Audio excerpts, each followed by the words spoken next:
Hello friends, welcome to all of you. मैं प्रशांत चौबे आप सभी का स्वागत करता हूं। उम्मीद करता हूं आप सभी अच्छे होंगे, अच्छे से पढ़ाई कर रहे होंगे। तो यूपी बीएड 2020 के लिए मैं एक एमसीक्यू प्रैक्टिस सेट चला रहा हूं और यह जो प्रैक्टिस सेट है वो आधुनिक भारत के इतिहास से रिलेटेड है। ठीक है, तो 70+ जो एग्ज़ाम है ज़्यादातर वहाँ जो क्वेश्चन पूछे जाते हैं ये उससे रिलेटेड है। और साथ ही साथ जो है आपको ये जो बेनिफिट करेगा, तो यूपी पीसीएस की जो बीईओ की एग्ज़ाम है उसमें, यूपी बीएड में, यूपी ट्रिपल एससी के जो एग्ज़ाम है, यूपी पीसीएस प्रीलिम्स 2020 के लिए करेगा। तो टॉप 20 क्वेश्चन हैं। तो फिलहाल हमने 4 जो प्रैक्टिस सेट है उसको कवर कर लिया है। अब जो है ये नेक्स्ट जो 5वां जो है इसको हम देखते हैं कि ये क्या चीज़ है। तो चलिए आधुनिक भारत के इतिहास से रिलेटेड जो क्वेश्चन है उसको हम देखते हैं, क्योंकि आधुनिक भारत के इतिहास से ही काफ़ी सारे क्वेश्चन पेपर्स में आते हैं जीएस के सेक्शन में। चलिए तो पहले क्वेश्चन को देखते हैं कि किसके विरुद्ध विरोध प्रकाशन के अभिप्राय के रूप में रविन्द्रनाथ टैगोर ने अपनी नाइटहुड की उपाधि त्याग दी थी। यानी रविन्द्रनाथ टैगोर जी ने किसके विरोध में जो है, किस चीज़ के विरोध में जो है वो अपनी नाइटहुड की उपाधि, सर की उपाधि को त्याग दिया था। तो पहला ऑप्शन है बंगाल विभाजन, दूसरा ऑप्शन है 1910 का प्रेस एक्ट, तीसरा ऑप्शन है जलियांवाला बाग हत्याकांड और चौथा है नमक कानून। तो इसका सीधा सीधा हम ऑप्शन मारेंगे जलियांवाला बाग हत्याकांड। 30 मई 1919 को रविन्द्रनाथ टैगोर ने ब्रिटिश सरकार द्वारा दी गई सर और नाइट की जो उपाधि थी वो लौटा दी। और साथ ही जो शंकरन नायर थे, जो वायसराय के कार्यकारिणी परिषद में थे, उन्होंने भी इस्तीफा दे दिया था।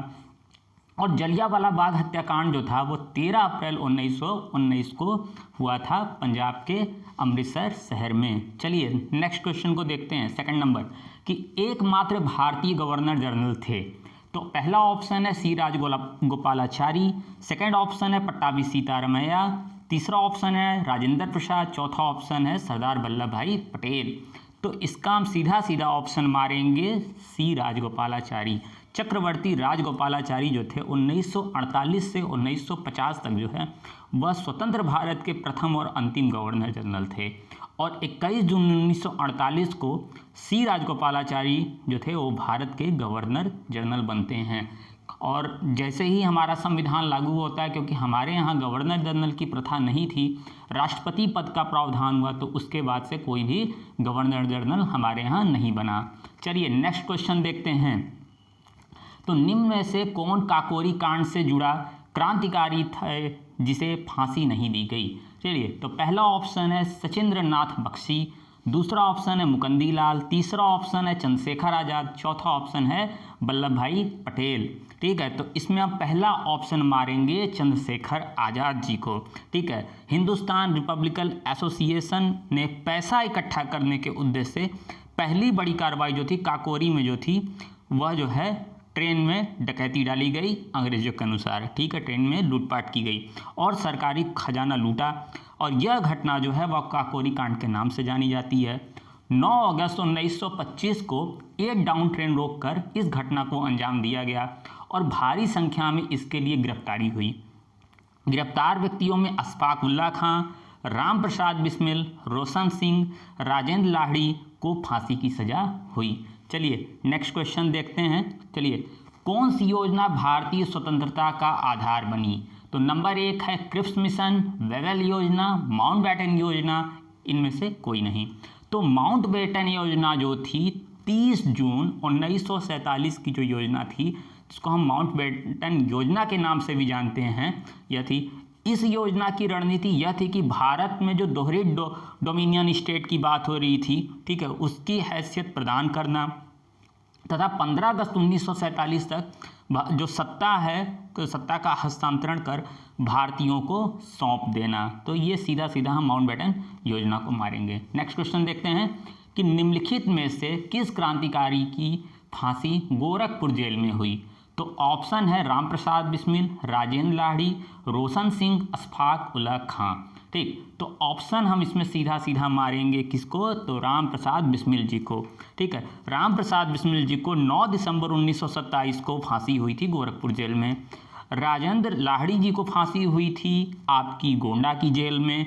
रोशन सिंह जी को फांसी हुई थी आपकी इलाहाबाद की जेल में। और अशफाक उल्ला खां जी को फांसी हुई थी आपकी फैजाबाद की जेल में। तो 9 अगस्त 1925 को लखनऊ के पास काकोरी नामक स्थान पर सरकारी खजाने में भारी जो लूटपाट हुई थी और जो रेलगाड़ी को रोककर जो है क्रांतिकारियों द्वारा इस घटना को अंजाम दिया गया था और जिसके आरोप में चारों को पकड़ा गया, परिणाम स्वरूप इन लोगों को फांसी की सजा दी गई।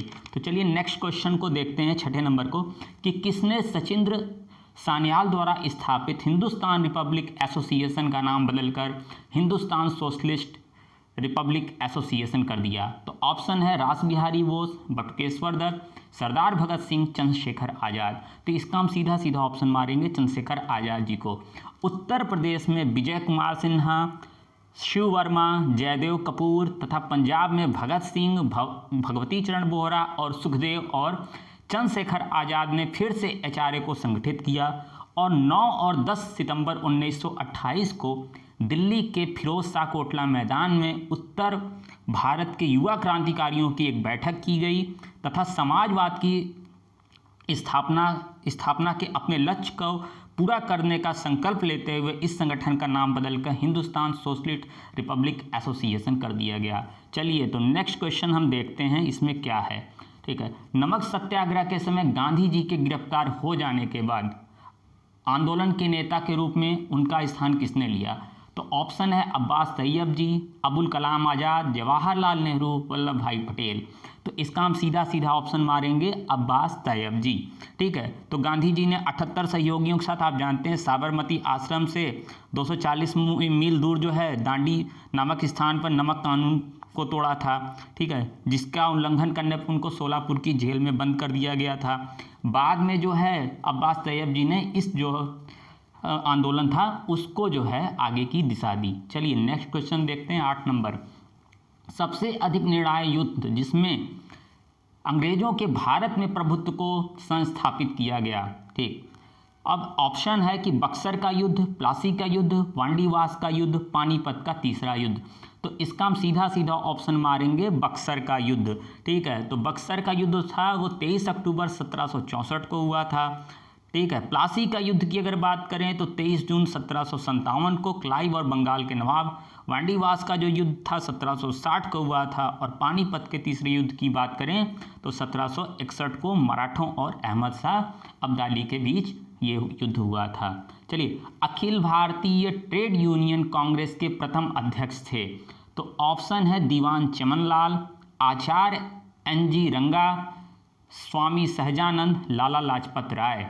तो इसका हम सीधा सीधा ऑप्शन मारेंगे लाला लाजपत राय जी को। ठीक है, तो लाला लाजपत राय जी जो थे 31 अक्टूबर 1920 में और BM पवार जी के द्वारा ये चीज़ स्थापित की गई थी। दीवान चमन लाल जी जो थे 1927 में all India trade union Congress से अलग होकर और सरदार वल्लभ भाई पटेल ने भारतीय ट्रेड यूनियन कांग्रेस की स्थापना की थी। और स्वामी सहजानंद की अगर बात करें तो किसान आंदोलन से ये जुड़े थे और NG रंगा भी जो थे वह आपके किसान आंदोलन से ही जुड़े थे। चलिए नेक्स्ट क्वेश्चन देखते हैं कि निम्नलिखित में से किस अधिनियम के अंतर्गत भारतीय विधान परिषद को बजट पर बहस करने की शक्ति प्राप्त हुई? तो ऑप्शन है भारतीय परिषद अधिनियम 1861, भारतीय परिषद अधिनियम 1892, भारतीय परिषद अधिनियम 1919 और भारतीय परिषद अधिनियम 1919। माफ़ कीजिएगा, यहाँ थर्ड में 1909 है।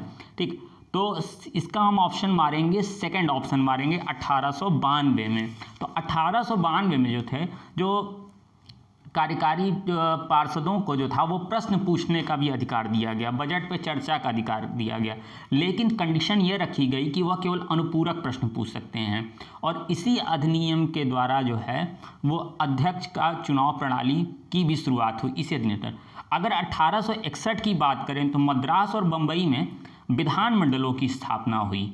1909 की अधिनियम की बात अगर करें तो मुसलमानों के लिए पृथक चुनाव क्षेत्र की व्यवस्था की गई। और 1919 की अगर हम बात करें तो केंद्र में ध्रुव स्तरीय विधानमंडल की स्थापना की गई। ये चीज़ था। चलिए नेक्स्ट क्वेश्चन देखते हैं, किसने कहा था दरो दीवार पे हसरत की नज़र करते हैं, खुश रहो अहले वतन हम तो सफ़र करते हैं। तो ये किसका स्टेटमेंट था? तो ऑप्शन है अशफाक उल्लाह खां, बहादुर शाह जफर, राम प्रसाद बिस्मिल, वाजिद अली शाह। तो इसका हम सीधा सीधा ऑप्शन मारेंगे वाजिद अली शाह जी को। ठीक है, तो वाजिद अली शाह जी को जब कलकत्ता निर्वासित किया जाता है लखनऊ से, तो वह इस चीज़ के लिए कहते हैं। राम प्रसाद बिस्मिल जी का आप जानते हैं कि सरफरोशी की तमन्ना अब हमारे दिल में है, देखना है जोर कितना बाजुए कातिल में है, ये ठीक है। तो ये चीज़ थी इनके द्वारा कही गई। और बहादुर सर जफ़र का तो आप जानते हैं कि जफ़र नाम से वो पोएट्री करते थे। चलिए नेक्स्ट क्वेश्चन देखते हैं, 12 नंबर। कौन भारतीय क्रांति की माँ कहलाती हैं? तो ऑप्शन है एनी बेसेंट, सरोजनी नायडू, रमाबाई, बीकाजी, रुस्तम कामा। ठीक है, तो इसका हम सीधा सीधा ऑप्शन मारेंगे बीकाजी रुस्तम कामा। ठीक है, तो 22 अगस्त 1907 को जर्मनी के स्टुटगार्ट में भारत का तिरंगा इनके द्वारा फहराया गया था। ठीक है, ये चीज़ मानते जाती। और नाइटिंगेल ऑफ इंडिया के बारे में जानते हैं इनको। एनी बेसेंट को आप जानते हैं कि होम रूल आंदोलन से जुड़ी रहीं। अब नेक्स्ट ऑप्शन पे आते हैं, क्वेश्चन पर आते हैं कि गांधी के नाम से पहले महात्मा जोड़ा गया।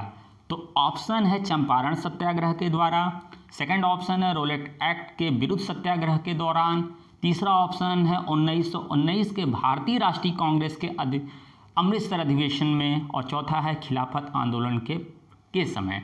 तो चंपारण सत्याग्रह के दौरान जो है रविन्द्रनाथ टैगोर जी ने जो है वह इनको जो है महात्मा के नाम से संबोधित किया। चलिए नेक्स्ट क्वेश्चन पर आते हैं, 14 नंबर। असहयोग आंदोलन के दौरान विदेशी वस्त्रों के जलाए जाने पर किसने महात्मा गांधी को लिखा था कि वह निष्ठुर बर्बादी हैं?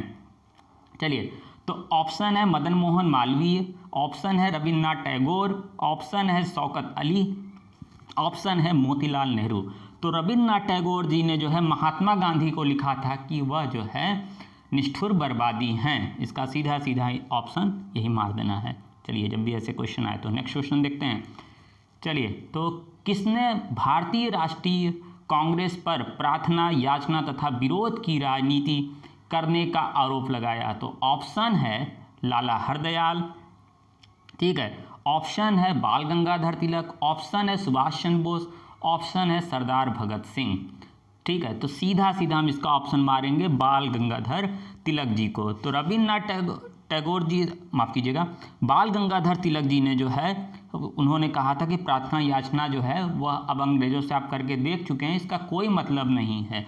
ठीक है, और इससे कोई लाभ नहीं मिलना है। सुभाष चंद्र बोस जी का आप जानते हैं कि तुम मुझे खून दो मैं तुम्हें आज़ादी दूंगा, और भगत सिंह के द्वारा इनकलाब जिंदाबाद का नारा लगाया गया था। लाला हरदयाल जी जो थे वो गदर पार्टी से जुड़े हुए थे। तो ये सीधा सीधा इसका ऑप्शन हम मारेंगे बाल गंगाधर तिलक। चलिए नेक्स्ट क्वेश्चन पर आते हैं कि चंपारण जनपद में तिनकठिया प्रथा का तात्पर्य था। तो ऑप्शन है किसानों द्वारा 3/20 भूभाग पर नील की खेती करना, सेकंड ऑप्शन है किसानों द्वारा 2/21 भूभाग पर नील की खेती करना, थर्ड ऑप्शन है 3/19 भूभाग पर नील की खेती करना, इनमें से कोई नहीं। तो तिनकठिया अगर प्रणाली को हम देखें तो 3 कट्ठा यानी 3 बिस्से की बात हो रही है, यानी 1 बीघे खेत में आपको नील की खेती करना अनिवार्य अंग्रेजों के द्वारा कर दिया गया था। और जबरी जो है अंग्रेज जो है किसानों से जो है वो नील उगवाते थे। इसको लेकर जो है स्थानीय किसान नेता रामचंद्र शुक्ल जो रहते हैं वह गांधी जी से आके लखनऊ में मिलते हैं और कहते हैं कि आप जो है वह चंपारण आइए, वहाँ पर जो है किसानों की स्थिति काफ़ी दयनीय है, ठीक है, आप इसके लिए थोड़े से प्रयास करिए। गांधी जी जाते हैं 1917 में, वहाँ पर जो है इस आंदोलन की शुरुआत करते हैं और वहाँ के जो किसानों को जो है इस चीज़ से जो है आज़ादी दिलवाते हैं। और इसी को लेकर जो है जो रविन्द्रनाथ टैगोर जी रहते हैं वो महात्मा शब्द से संबोधित करते हैं। तो 3/20 जो है इसका ऑप्शन रहेगा कि यानी 1 बीघे में 3 जो बिस्सा था वो उस पर नील की खेती उगाना था, तो 3/20 हुआ। तो उम्मीद करते हैं आपको चीज़ें अच्छी लगी होंगी, अच्छे से समझ में आई होंगी। और कुल मिला के ये मॉडर्न हिस्ट्री का जो मल्टीपल चॉइस क्वेश्चन का PDF था, एक लेक्चर वीडियो था, ये यहीं पे समाप्त होता है। अब इसके बाद प्राचीन इतिहास, फिर उसके बाद मध्यकालीन, फिर आपका इसी तरह भूगोल के हुए, संविधान के हुए, और फिर लास्ट में साइंस के पोर्शन हुए। तो इन सारी चीज़ों को कवर किया जाएगा। तो आप अगर इसकी PDF चाहते हैं तो आप टेलीग्राम चैनल से जुड़िए, लिंक मैंने डिस्क्रिप्शन बॉक्स में दे रखा है। तो अभी के लिए धन्यवाद, नमस्कार, जय हिंद।